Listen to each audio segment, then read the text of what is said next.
Cancer has really affected the lives of everybody. It's affected you in a certain way, in particular with your wife being a cancer survivor.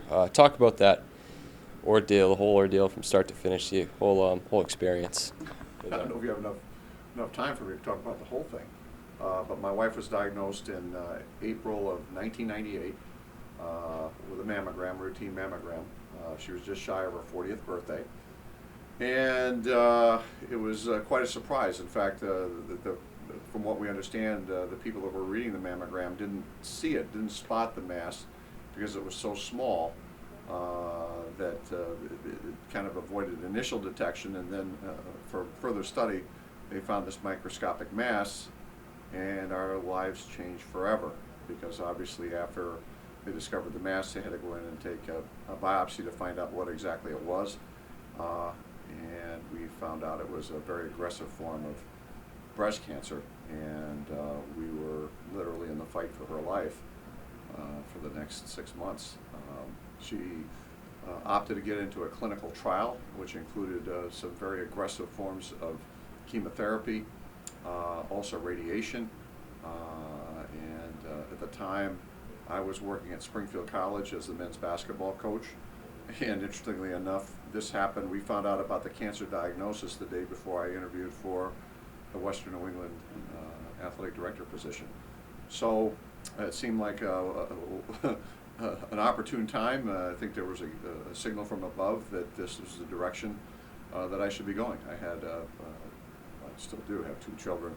At the time, my son was going into 2nd grade, and my daughter was going to be in kindergarten.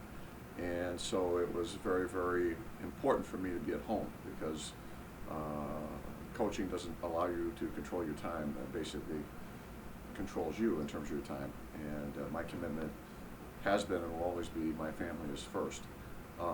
So I was excited by the opportunity to come to Western New England. At the same time, it was a realization that this was the path that I was destined to go. And I thank God that I had this opportunity. And I thank God even more that my wife is around today, and we have 2 children that are now in college. And so we've gone a few years, so we're really excited about her survival. She is very, very active in raising money and awareness for breast cancer. She does a 60-mile walk annually for the Susan B. Komen Foundation for the Cure, and has raised anywhere from $5,000 to $15,000 a year in support of that. She also serves as a consultant for those who are struggling with the disease and helps them out with regards to the fight, and that most definitely has affected our lives and puts a different perspective on what really is important in life, to be quite honest with you. So. Give a small history of Coaches versus Cancer. How long has this been going on? How long has Western New England been participating in this event? Well, if you're aware of the Jimmy V Foundation that was started through ESPN back when Jim Valvano was battling a very public fight versus cancer,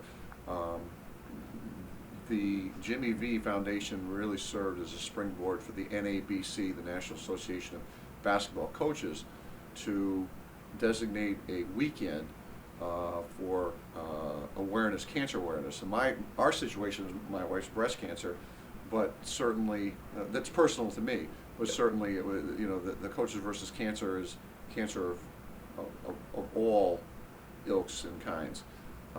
So basically, it started there. I can't tell you exactly when it started. We seem to be on the road all the time when the weekend came up. Yeah. So this year was, at least upon my re-entry into coaching again, this was the first year we actually had a chance to host it. And the sneakers and suits was kind of different, kind of fun.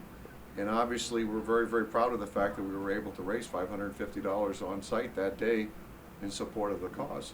So that's where it got its history and its roots, and certainly we support when we host, and when we're on the road we support it as well.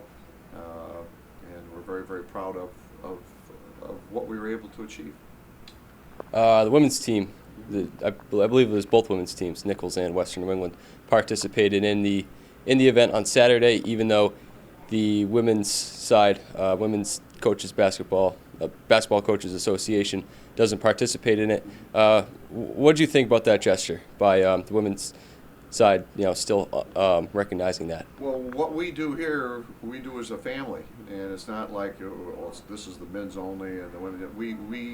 We all look at this as an opportunity to do something positive for people who are afflicted, either directly or indirectly by cancer. And obviously, we in the past have as an athletic family, have focused on cancer awareness in and of ourselves. I think it was 3-4 years ago, breast cancer was the cancer that we focused on in terms of raising awareness and funds for supported breast cancer. And then actually individual teams would take on their own cause, whether it be a specific cancer. I know baseball, for example, is trying to raise awareness for ALS, the Lou Gehrig's disease. So we're very, very focused on trying to make a difference from a community standpoint. So we're pretty proud of that. Now, you've said many times before that 100% of all student athletes participate in community service and charity. What percentage, or how much of that 100% of community service goes towards raising cancer awareness? Wow, that's tough to put a number on. I've never been asked that question before, to be honest with you. A lot of our outreach has to do also with being role models for children. Yep. So we invest a lot of time into that. But we have been, I would say overall, I would say at least a third of our focus has been on that, either directly or indirectly. At least a third of our efforts have been involved with some type of support of cancer causes. Absolutely. How important is it to donate to the cause of cancer awareness, and how do you think this can be expanded on with Coaches vs. Cancer? Do you think it can be expanded to maybe a monthly thing, or beyond just one weekend? That's a tough question too, because different kinds of cancer affect different people, and some people remain unaffected.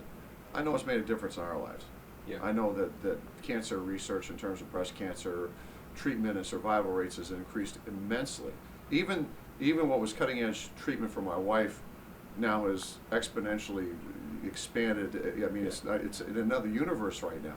So when we put our minds to some things, we've got some pretty intelligent people who are researchers that do a fantastic job, and it's important we keep funding that, because obviously cancer survival rates have increased unbelievably in terms of in understanding smoking awareness and obviously environmental factors, nutrition, all those things that play into, or at least we assume that play into causes of cancer.